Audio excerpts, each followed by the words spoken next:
Welcome to Chillin' 101. We hope this video helps. In this video, I will show you how to make delicious watermelon popsicles. First, choose a ripe, seedless watermelon for the sweetest taste and easiest preparation.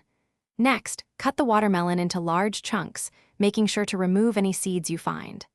Then, blend these chunks until you have a smooth, liquid consistency. This simple first step sets the foundation for a refreshing treat that everyone will love on a warm day. Now that your watermelon is blended, it's time to refine the flavor. You can add a squeeze of fresh lime juice for a zesty kick, or a tablespoon of honey if you prefer a sweeter popsicle. Stir it well to combine.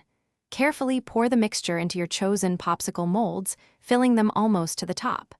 Finally, insert your popsicle sticks, making sure they are centered and stable for easy handling later.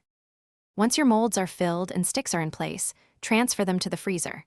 Allow them to freeze for a minimum of 4 to 6 hours, or ideally overnight, to ensure they are completely solid. When you're ready to enjoy, a quick trick for easy removal is to run the molds under warm water for about 15 to 20 seconds. Then, simply pull out your delicious, homemade watermelon popsicles and savor the cool, fruity treat. Want to get creative? Try adding other fruits like strawberries or blueberries to your watermelon blend for a mixed fruit popsicle. You could also layer different fruit purees, freezing each layer for about 1 hour before adding the next, to create a beautiful, multicolored treat. And speaking of staying refreshed, if you're looking for a great way to keep your drinks cold, check out the Oala water bottle and other fantastic deals linked in the description below. Enjoy your delicious, custom-made popsicles. Thanks for watching.